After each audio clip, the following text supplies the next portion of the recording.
untuk pengantar sementara. Ini saya sebentar saja tentang fikihnya, sebentar saja tentang sholatnya, sebentar saja.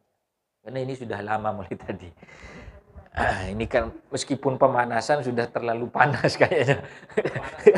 Sudah panas sekali. Nah, tapi ambil berkahnya Risalatul Jami'ah. Ambil berkahnya Risalatul Jami'ah. Sedikit tapi kalau berkah insya Allah tambah. Barokah itu kan ziyadatul khair. Ada yang mengatakan begini, ziyadatul khair minal khair bil khair. Itu barokah. Ada yang mengatakan seperti itu. Ada yang cukup mengatakan ziyadatul khair bil khair. Jadi pada intinya begini, barokah itu pada intinya adalah bertambahnya kebaikan dari kebaikan bisa jadi dengan kebaikan. Contoh yang disebut berkah apa? Bertambahnya kebaikan sebab dari sebuah kebaikan. Kita sedekah satu, contoh ya, sedekah 100.000. Maka kemudian yang saya sampaikan khutbah Jumat kemarin, maka kita akan dapat 10 kali lipat. Kalau di dalam Al-Qur'an bisa bercabang 100, kemudian tambah 700. Nah, ada yang begitu. Tapi kalau lihat ceritanya Sayyidina Ali yang Jumat kemarin 10 kali lipat. Bukan berarti barokahnya kemudian kalau sedekah 100 nanti Allah kasih 1 juta. Tidak bisa dihitung begitu. Tidak bisa. Jadi bisa jadi yang 100 tadi bisa berupa kesehatan. Bisa berupa sakinah mawaddahnya kita dengan keluarga. Bisa berupa anaknya kita mudah mengerti dalam belajar. Bisa jadi itu, Pak. Ketika dikalkulasi bisa jadi melebihi 1 juta. Paham nggih? Paham. Itu yang dimaksud 10 kali lipat. Kalau dinominalkan Pak agak susah. Meskipun yang saya sampaikan tahadus bin nikmah pernah saya niatin yang sholawat. Pernah saya cerita itu ngamalin sholawat. Ini tahadus bin nikmah. Terjadi ke saya. Dihitung butuh berapa dengan dirinci betul. Betul. Yang sampai ke saya betul sesuai rincian yang diniatin di awal tadi. Itu barokah ziyadatul khair bil khair. Atau kalau masalah ilmu, satu belajar tentang sholat, kemudian nampak ke yang lain. Sholatnya sudah betul, kemudian barokahnya ke yang lain nampak. Contohnya apa? Oh, tenangnya dapat. Oh, jaga waktunya dapat. Oh, kemudian kalau sholat jauh dari perkara-perkara yang kejahatan dan macam-macam. Dapat juga. Sholat ternyata harus khusyuk, harus bagaimana kemudian menata hati. Oh ternyata dampaknya ke lingkungan, nggak lagi ngomongin orang. Ini kan sebabnya sholat kemudian nampak ke yang lain perilaku kita. Makanya ziyadatul khair, tambahnya satu kebaikan, sebabnya satu kebaikan yang lain. Nah, kalau kita dapat barokahnya kitab Risalatul Jami'ah meskipun tahu satu keterangan saja, insya Allah besok nambah sendiri, Pak. Nambah sendiri. Insya Allah. Itu barokah. Makanya kemudian ketika kita mondok, sudah nggak perlu jadi orang pintar. Nggak perlu begini-begini. Yang penting yang dicari itu barokahnya guru-guru. Nah itu maksudnya. Nah kalau saya kan nggak cerdas orangnya. Jadi di pondok saya ya tukang kerja bangunan, nyopir, cuci piring di pondok. Makanya saya nggak pernah malu bercerita ini, nggak pernah malu karena ya kadang sekian banyak cara untuk kemudian mendapatkan barokah. Cuci piring duduk dari jam 7:30, kadang jam 7, bangun jam 12:30. Yang dicari nggak ada lain. Itu diajarin sama guru-guru ketika nyuci piring itu, Pak. Niatnya begini. Ketika nyuci, niatin nyuci hati. Ketika nyapu pondok, niatin nyapu laku yang gak bener. Itu. Bahkan ketika di pondok itu diajarin sama Kiai Wadud, Allahumma ufirlah, kalau mau ngambil sampah jangan pakai sapu, pakai tangan. Niatin itu ngambil ilmu. Sampai segitunya guru-guru. Nah, ini tujuannya apa? Tujuannya untuk ngalap barokah. Ngalap barokah. Kalau seumpamanya niatin 1 piring nyuci hati, 2 piring nyuci hati. Kalau 3.000 piring kali 3 seumpamanya, sudah 9.000 piring. Berarti 9.000 niat nyuci hati. Apa enggak Allah terima niatnya? 9.000 kali. Dari jam 7 sampai jam setengah 1 contoh. Kan luar biasa. Ini niatnya untuk cari barokah tadi, Pak. Cuman 1 niatnya barokah. Akhirnya apa? Akhirnya lupa. Akhirnya lupa apa? Lupa capeknya. Kalau yang cari uang memang dapat uang, Pak. Kiai itu kita itu kayak anaknya sendiri, dikasih uang. Jam setengah 1 dikasih uang, selesai dikasih uang. Kalau ngejar itu nggak dapat apa-apa kita. Akhirnya capek. Tapi kalau ngejar barokahnya, ngejar bersih hatinya tadi, kita mau nambah lagi, Pak. Itu kalau barokah. Macam kita sedikit saja, tapi cari barokah. Kemarin sampai di ma'rifatul kiblat. Jadi bismillahirrahmanirrahim. Nah, ini ke Risalatul Jami'ah kemarin sampai di bagian poin ma'rifatul kiblat. Kita harus positif, harus tahu arahnya kiblat. Jangan kemudian aneh-aneh. Di POM. Musola di POM di mana di sini, Pak? Oh, di Padang Bulan. Ada musolanya kan? Ada musolanya. Di situ itu kan kiblatnya itu bukan ada di atas, Pak, tapi ada di bawah karpet. Nah, kalau karpetnya digelar begini itu orang nggak lihat. Terus kita kepepet waktu mau sholat di sana masih ragu kiblatnya di mana, jangan dulu sholat. Jangan dulu sholat, tapi tanya dulu. Tanya dulu. Pastikan kita positif kalau itu yang kita hadapkan, dada kita itu menghadap ke kiblat. Harus positif tahu. Yang kemarin saya sampaikan masalah sekian tahun apakah ada pergeseran kan sudah kemarin. Itu kalau di bawah 100 tahun itu pergeserannya kalaupun ada pergeserannya enggak jauh. Kecil sekali. Tapi ada yang mengatakan kalau sudah ke atas 100 tahun, tapi bangunan yang mana kalau 100 tahun masih tetap di situ. Sulit kan kalau di Jayapura. Wong ini saja berapa tahun ini, Pak? Mulai dari ngecor terakhir sampai 10 tahun gitu. Enggak sampai, sudah berubah lagi. Makanya ini kan kemarin karena sudah di awal katanya kiblatnya sudah betul, makanya ditetapkan saja. Insya Allah sudah betul, nggak mungkin ada perubahan lagi. Makanya salah satu syarat syahnya sholat adalah kita harus positif tahu, nggak ada keraguan sedikit pun di dalam hati kita tentang kiblat.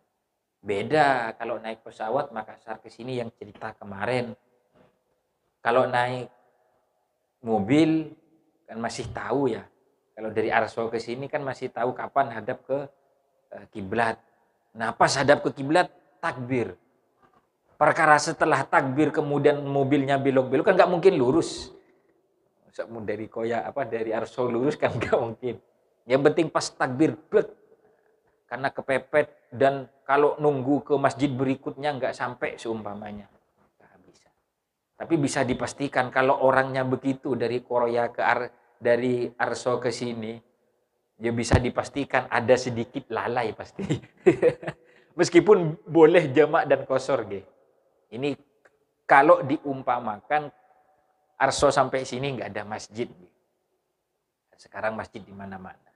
Seumpamanya begitu, seumpamanya kalau kira-kira sampainya kita lebih dari waktu, maka sholat saja. Kalau di mobil Yang penting nggak nyetir, Pak. Kalau nyetir nggak bisa. Saya kira ini harus positif. Kiblat itu nggak ada toleransi. Harus betul-betul menghadap kiblat seluruh anggota tubuh kita, terutama bagian dada tadi harus menghadap kiblat. Kemudian terakhir yang kedua yang sangat penting, kemarin diupload di Al-Mu'minun, di grup Al-Mu'minun, aurat masalah aurat. Satrul aurati bisa tirin tohirin mubahin. Jadi kita harus nutup aurat dengan tutup yang suci. Jangan sekedar tutup. Boleh tidak pakai tutup, tapi kalau sendiri dan tempat gelap dan tidak ada barang yang suci yang bisa menutupi aurat kita, boleh. Syaratnya sendiri, tidak dilihat orang, dan gelap. Kira-kira di mana, Pak, yang gelap, Pak? Di gua ya. Di Papua ada gua tidak? Saya kira itu boleh. Nah, yang paling rawan, mohon maaf ini Pak Eko pakai celana, Mas Edi pakai celana, kalau saya pakai sarung. Jadi yang rawan kalau nggak pakai kaos dalam, yang rawan yang pakai celana bagian belakang ketika sujud dan duduk. Jadi hati-hati kalau pakai kaos dalam, meskipun pakai baju rawan, Pak. Kalau sarungnya di bawah pusar, jangan. Kalau nggak pakai kaos dalam, sarungnya harus di atas pusar. Karena kalau sampai kelihatan, meskipun pakai sarung dan baju seakan-akan kelihatan, tapi kalau dari segi, kan satrul aurat ini dari jawanib. Kalau Ustaz Hamam mengatakan itu jawanib, dari sekeliling kita, arah kanan kiri, samping kanan kiri ini, depan belakang atas. Jadi kalau kelihatan, makanya lebih enak itu pakai kaos dalam. Karena kalau duduk kan pasti ada nih. Nah, kalau begini kan kelihatan. Nah, jawanib ini kan kelihatan, berarti nanti tidak sah. Harus pastikan positif, itu harus yakin betul. Kalau ketika kita sholat, bagian belakang nggak tersingkap. Ini kan nanti sudah, kan saya tidak tahu. Ketika sujud kan saya nggak tahu itu, kalau tersingkap. Sudah sholat saja, nggak bisa, Pak. Harus pastikan dari awal, harus pastikan. Masalah nggak tahu, tapi pernah lihat orang ini kalau nggak pakai kaos dalam, kemudian sholat pakai celana, terutama pakai ikat pinggang. Terus ikat pinggangnya kalep, keras toh, Pak. Itu biasanya nariknya kencang ke belakang. Itu bahaya, kelihatan bahaya. Apalagi zamannya sekarang, ikat pinggangnya di bawah pusar toh, pas di pinggang toh, bahaya. Kecuali baju kaos dalamnya masukkan ke dalam celana, itu aman, nggak apa-apa. Ini yang sangat rawan, masalah aurat. Terus ada yang kemudian sangat riskan sekali, celana, mohon maaf, saya nggak menyalahkan yang cingkrang, tapi yang penting ketika sujud kemudian nggak ketarik dengkul lututnya, posisi celananya nggak ketarik sampai ke lutut, nggak ada masalah. Yang penting mau cingkrang kamu terserah, yang penting auratnya tertutup. Kalau laki-laki kan bainas surah war rukbah, antara lutut dan pusar tadi. Nah, kalau seumpamanya, mohon maaf, pakai celana kemudian celananya pas mungkin ya segini di bawah lutut, ini sangat bahaya. Kenapa? Takutnya kan kalau ruku aman. Bisa jadi ruku batal, Pak, karena belakang kan ketarik ke atas. Kan ketarik biasanya. Nah, ini kan bahaya. Takutnya nggak bisa kita kemudian preskan batas itu. Oh, kan sampai lutut. Berarti ya sampai lutut saja, nggak bisa. Karena ada posisi-posisi ketika sholat yang kemudian tutup itu ketarik ulur, tarik ulur. Iya kalau berdiri terus. Nah, kalau ketika duduk pasti ketarik. Nah, ketika ketarik kan otomatis lututnya kesingkap. Nah, otomatis batal. Bukan tidak, kan di awal kan nggak kelihatan, nggak bisa karena posisi nutup aurat itu mulai rangkaian takbiratul ihram sampai salam. Sampai salam, nggak bisa. Jadi harus positif ini, harus positif. Harus betul-betul yakin tertutup semua. Yang paling aman memang dia pakai sarung. Paling aman pakai sarung kaos dalam. Kalaupun mau pakai celana saya lebih aman. Pakai yang kerutan, Pak. Kan ada celana yang kerutan. Kalaupun mau pakai celana harus pakai kaos dalam biar betul-betul aman. Kaos dalam. Saya tetap pakai kaos dalam. Pakai kaos dalam, jaga-jaga itu tadi. Kalaupun kalau nggak mau pakai kaos dalam, pastinya saya sarungnya di atas pusar. Kalau kekenyangan susah nafas, Pak. Ya, ini penting. Satrul aurah ini, menutup aurat ini penting. Kalau laki-laki dari lutut, dari lutut sampai pusar. Tapi jangan press, nggak bisa press. Pasti nanti ada titik-titik gerakan tertentu yang kemudian kalau press itu kesingkap turun. Jadi hati-hati. Kalau perempuan selain muka dan telapak tangan. Kenapa kok muka? Karena dahinya harus nyentuh. Ketika sujud tetap harus nyentuh. Cuman bahayanya kalau pakai mukenah yang potongan. Terus ngangkat tangan kemudian mukenahnya keangkat juga. Sampai kemudian tangannya kelihatan dan macam-macam. Batal. Nah, makanya ini harus pastikan. Karena ini syarat sahnya sholat. Ini harus sebelum takbir, kita harus pastikan kalau ini positif, tidak akan berdampak, tidak sah kepada sholat kita. Kiblat positif, hadap ke kiblat, kemudian aurat positif tertutup. Biar kita enak, sholatnya enak. Terus kemudian masalah aurat ini, banyak orang yang memang nggak begitu menghiraukan. Yang penting sholat saja, Allah Maha Tahu. Nggak bisa begitu, Pak. Nggak bisa begitu. Ini masalah fikih. Masalah fikih sah dan tidak. Kalau masalah Allah Maha Tahu itu kan tasawuf, Pak. Nggak bisa. Makanya guru-guru kita itu menganjurkan sudah syariat dulu baru tasawuf. Ya itu tadi. Kalau ngandelin sudahlah. Allah yang Maha Tahu masalah ini najis atau tidak, nggak bisa. Nggak bisa. Kita harus tahu ilmunya dulu, baru setelah tahu ilmunya, masalah sah dan tidaknya, yang penting kita sudah tahu ilmunya dan kemudian kita laksanakan. Masalah sah dan tidak, terima dan tidak, itu sudah urusan Allah. Bukan kemudian kita belum tahu, kemudian sudah Allah Maha Tahu. Nggak bisa. Kalau bahasanya Ustadz Hamam, mohon maaf. Iya, Allah tahu. Kalau kamu nggak tahu.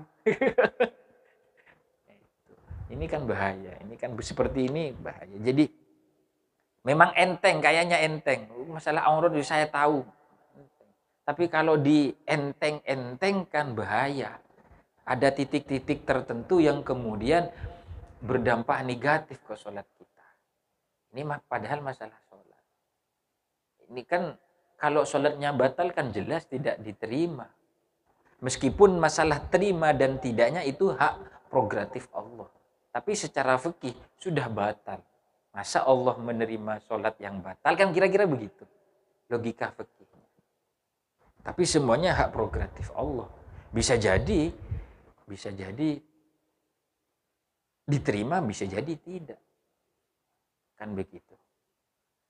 Nah, terus kemudian masalah sholat. Apakah orang wali itu nggak sholat, Pak? Kalau bilang wali pastinya sholat, Pak. Pastinya sholat. Kalau orang wali. Nggak mungkin mencapai tingkat wali kalau nggak lewat di syariat dulu. Kan bahaya. Ada yang sok-sok wali nggak sholat itu gila itu. Nggak sholat. Pasti ada waktu-waktu tertentu yang kita nggak tahu ketika beliau sholat. Nah, jadi ini sekedar ngulang karena kemarin sudah kita pelajari, tapi untuk menguatkan kiblat harus kita positif tahu. Kemudian satrul aurah kita positif harus tahu. Nggak apa-apa pakai celana, nggak apa-apa. Yang penting kita yakin ketika sholat, kemudian aurat kita aman, tidak terbuka. Tidak terbuka. Ini penting, ini penting. Biar tambah yakin saja, ya bukan cuma dari saya, dari YouTube, dari Facebook, kalau ada ya yang penting nggak nyeleneh, buka saja. Kalau kemarin ada yang upload di Al Mukminun, saya langsung tanya Pak Didi, ini siapa Pak? Saya bilang begitu, karena saya nggak simpen nomornya. Ternyata Pak Didi bilang, oh ini. Sudah saya cek satu-satu. Ya memang agak beda dengan kita. Agak bedanya apa? Kalau mereka bilang kalau mendahului imam dengan sengaja dosa besar. Ini kan bahaya sekali, kayak sama dengan dosanya zina dan macam-macam. Nah, padahal bagi kita ada yang sampai membatalkan, ada yang bilang makruh, ada yang bilang nggak dapat pahalanya jemaah, ada macam-macam. Nah ini kan perlu disampaikan semua hukum-hukum seperti ini. Jangan sampai kemudian paten satu harga mati dosa besar. Bahaya Pak. Nah kita sebagai ya di Papua kan sama-sama ya semuanya disampaikan. Oh ada yang begini, oh ada yang begini, oh ada yang agak enteng. Jadi ini penting ya, kita biar sama-sama tahu untuk mensterilkan bahasa-bahasa yang kemudian berdampak negatif. Betul kata Pak Ustadz Legiman itu, afdol dengan yang bahasa afdol itu kan harus kita betul-betul tahu. Ada yang afdol, ada yang tidak. Itu sementara dari saya untuk kesempatan kali ini, karena tadi sudah terlalu panas, mesinnya terlalu panas, jadi sedikit saja ya kita ngalap barokah dari Habib Zain Al-Habsyi. Mudah-mudahan kita semua dari sebabnya belajar ilmu-ilmunya para ulama, para waliullah, mudah-mudahan ada sedikit percikan barokah meskipun satu huruf. Ini saya simpan salah satu, ya Allah, salah satu ceramahnya guru saya. Ya kalau 3 tahun mondok ya tahu baca bismillah, tahu. Kalau 3 tahun mondok ya tahu baca bismillah. Itu ini isyarah bagi kita, meskipun tahu baca bismillah. Bahkan guru saya itu menjadi motivasi saya, kemudian saya sampai mondok 11 tahun itu, kalau mau dapat barokah minimal 11 tahun. Paling tidak dapat barokahnya huruf ba. Ini kan saya sering ceritakan. Makanya kemudian itu motivasi bagi saya. Dari motivasi itu kemudian sampai cita-cita saya yang kemudian yang saya pernah ceritakan tercapai. Mungkin motivasi itu pengen barokah tadi. Meskipun huruf ba insya Allah berdampak positif bagi kehidupan kita. Nah mudah-mudahan barokahnya beliau-beliau ini, kitab Risalatul Jamiah yang kita kaji sama-sama, bukan cuma dari saya, tapi kita sama-sama, ini dapat betul percikan barokah ke kita. Nah kita bisa lihat dan bisa minta ke depannya, kira-kira perkembangannya apa? Dari majelis ini kira-kira perkembangannya apa? Kalau tidak ada perkembangannya Pak, mohon maaf, saya langsung sowan ke Ustadz Hamam mengundurkan diri Pak. Kalau nggak ada barokah, positif. Kan buang-buang waktu Pak.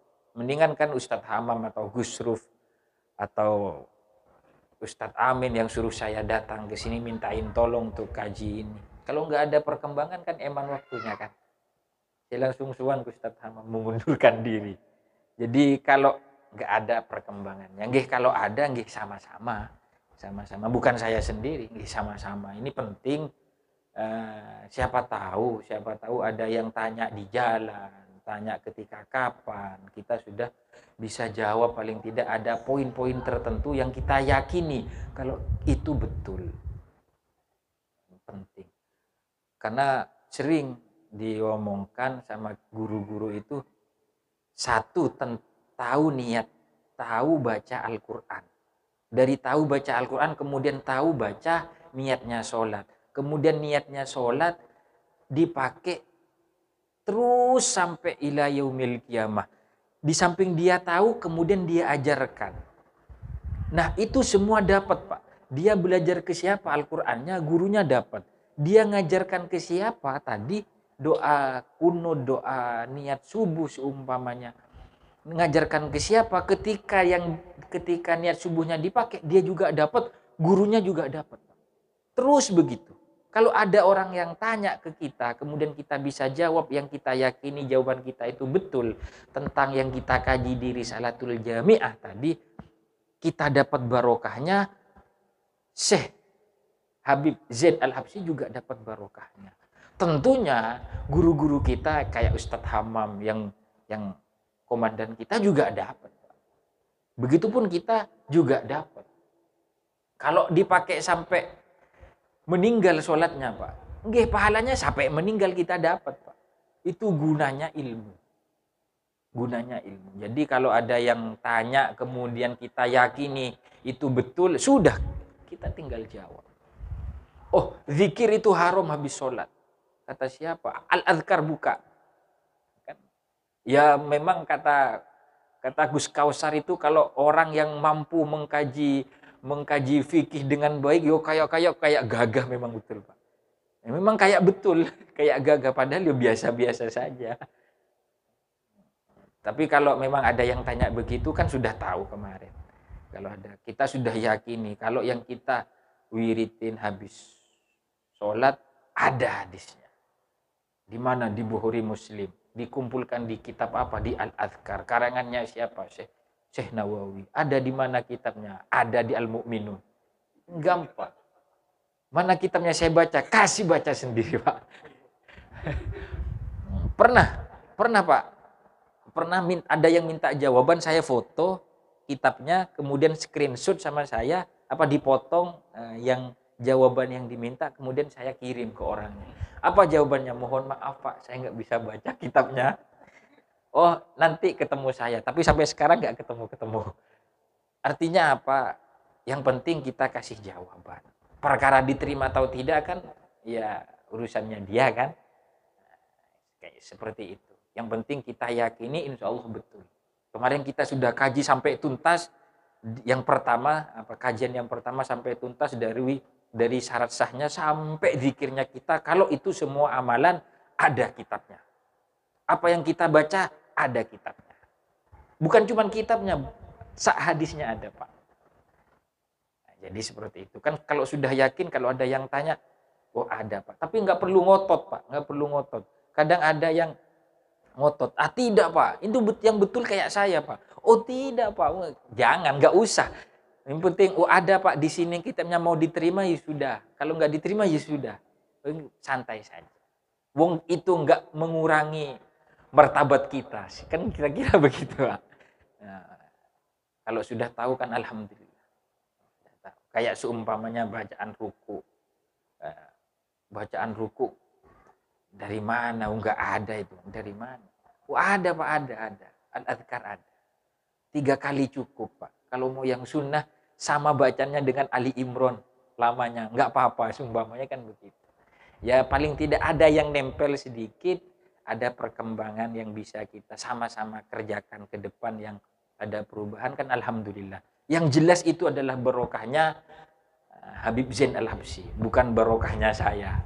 Bukan. Yang jelas barokahnya Habib Zain Al-Habsyi. Nah, dengan ilmu yang begini ini, Pak, kita bisa gandolan gamisnya Habib Zain besok di akhirat. Oh, saya ikut Habib Zain. Tapi kalau ikut positif ikut ini ya, Pak. Jangan buat-buat. Positif ikut ini. Kalau buat-buat enggak mungkin. Oh, kamu santrinya siapa? Kira-kira begitu nanti. Saya kira begitu sementara. Mohon maaf, mudah-mudahan kita, keluarga kita sama-sama mendapatkan barokahnya guru-guru kita. Amin. Ya Rabbal Alamin. Akhiran. Assalamualaikum warahmatullahi wabarakatuh.